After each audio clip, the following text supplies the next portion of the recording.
Sorry about that. Had a slight emergency in the house. Everything's okay now. Uh, Lucy had some shots and stuff yesterday. Uh, had a microchip implanted and whatnot. Yes, they do that on Sunday down here. The apartment building brought the vet in, so it was, kind of a cool thing. It was cheap, reasonable, I should, you know. And I hope it went well. I hope they do stuff. They do that something for the pets once a year, about this time of year. They'll either do it in conjunction with some other festival, or in this case, they did it without the festival. Because there's no interest in the festival except for me. So now I have to go out and sell my stuff on my own and see what happens. Anyhow, I meant to talk to you about, this actually came to my attention after I left the air, but the Kembe Mutombo, big 7-foot tall African-American basketball star, known for his blocking the shots and pointing fingers at people after he blocks the shot, and wagging his finger and saying, no, no, no, passed away at the age of 58 from brain cancer. I've known 3 or 4 people that have died from brain cancer. I'm not sure that's a good way to go or a bad way to go, or just how much it wears and tears on you, but I do know it screws with the family very much, so, not something I wish on anybody. So, let's see what else is going on that I wanted to talk to you about. Oh yeah, did you read the articles where Trump is now threatening John Deere? And according to this article, this isn't the only company he goes out and threatens, but says they don't want to deal with him, or they're going to take their business elsewhere. He threatens them. And that goes over big with the workers, but understand this. One of the reasons they leave is because where they're going allows them to mechanize either dirt cheap labor, or they mechanize the production of the vehicles that they're doing, I mean, it's a known fact that places that used to, these factories that were producing cars, and they cost you 30,000 people, or they employ 33,000 people in the plant, are now employing maybe 3,000 and producing the same amount of cars. That's the problem, all right? When my father died, let's see, that was 57 years ago, my stepbrother at the time, the only smart thing he ever said to me, came up to me and said, you have to worry about managing people now, because I call it mechanization, but I don't know whether that's the right word to use. But anyhow, the using machines to do the jobs that people do, you need less people. I went to work for the United States Post Office as a part-time employee one year, and I worked in a distribution center. And what they did at that time, the distribution center was mechanic. It was all mechanical. So I did the work of roughly 50 people or more. And I did it in like 1/5 the time, because the sorters that I was using, they called them OC. I think they were called OCR readers or whatever. Anyhow, you had people wandering around with nothing to do. The only jobs left were mail carriers, and everybody wanted that job, because when you worked inside, like I was, you had somebody standing behind you all day long yelling at you to get the job done. And, everybody thought I was a postal inspector because I was just faster than everybody else, but I just get the job done and then do nothing the rest of the day. I'd hide out. But they couldn't figure that out. My job was always done before everybody else's. If they needed something to get out of that building really fast to put through a process sorter, they gave it to me to do it, you know, because I did it. I didn't care. I didn't know what big, it's no big deal. But that's the nature of the business. That's what's going to happen, and it's going to get worse. Artificial intelligence. The problem you're going to have here eventually is there's not going to be anybody making money enough to buy the products that you're making. Got it? That's where the problem starts to arise. That's why you see car sales go down. You see everything go down. Inventories go up because they produce the cars faster than humans can. They can't sell them that fast because there's not enough money around. Because nobody's working.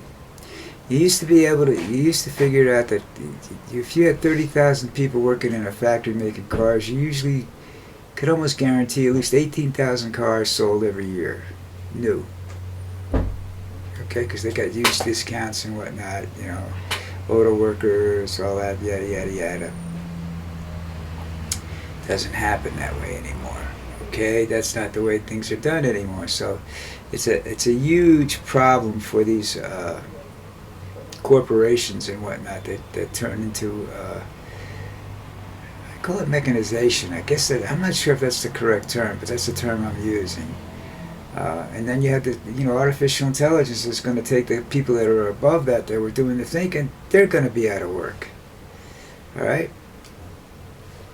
But the big problem with artificial intelligence, or the only one that one of the ones I'm aware of, I think it's one of the biggest problems, is that there's no gray area. There is no maybe. It takes the information you give it, the parameters you give it, and goes right or wrong. No maybes, no could be's. Well, what if we tweaked it? No. Doesn't do that. There's a right and a wrong, and that's it. That prevents experimentation, imagination, and some other things, so I'm not in favor of that. Let's see if I can find something else that I missed this morning when I was running around trying to figure stuff out. I don't know what I'll do if something happens to this little girl, my dog. I talked about, in the other video, I talked about Trump calling Kamala mentally incompetent. That's just ridiculous. I believe she's more competent to be in charge of a nuclear arsenal than Trump is. Trump would probably sell it off to the Russians or somebody, Again, somebody do me a favor. Stand up at one of his rallies and say, what were you going to do with the documents you took from Florida down to Florida with you? I don't know whether we'll ever get an answer from him on that, or if anybody will ever ask the question. It's kind of a sore point with people. They don't want to. I don't think they want to know. I don't think they want to publicize the fact that he probably sold the stuff already. Oh, and the story with Trump and overtime pay. He says he's not going to tax it, yet he won't pay his own employees overtime. He brings in new employees to replace them.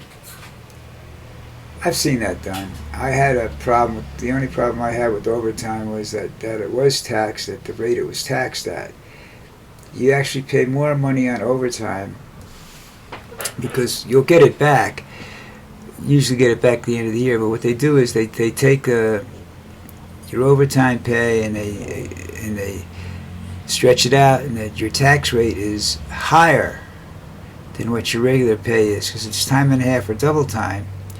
So you're paying at a high. Your deductions are at a higher rate, and that's when you get people like Latinos and whatnot that don't want to work for that way. They'd rather get paid. They say, well, just pay us cash. If you want us to stay. It's how the government makes money, taxing us. Whether it's a good thing or a bad thing, I don't know. Uh, now what else is going on? I talked about the other day about Orbán, the Hungarian president, prime minister, whatever he is. He's a totalitarian dictator, and the mega people love him. That should warn you. You know, it's the problem. You know, you they don't care. They're not about that. You know, they're about. It should warn it should warn the common man, but it doesn't seem to do that much. You know. All right, I think I've gone back and covered everything I wanted to cover. I'm just looking around and seeing.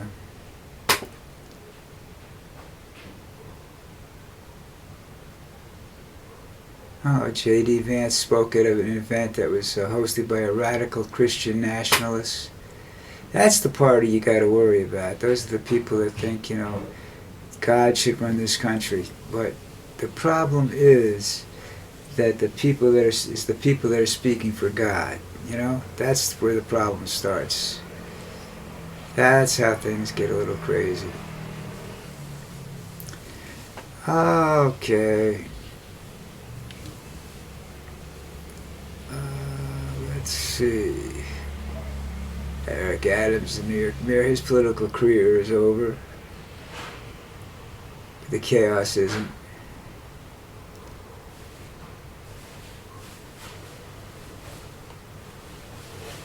Joe Manchin is out the door, but he's throwing some shade before he leaves. And they think that the Georgia election board power grab was worse than we thought. Well, just the big fact that they did it is worse. It's one of the worst things I can possibly think of. So,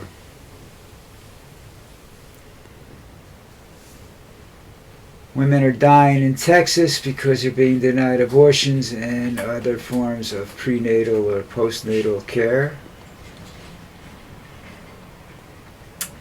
And I think that's about it, guys and girls. So we'll talk again tomorrow. Take care. Thank you for your patience with this one, you know.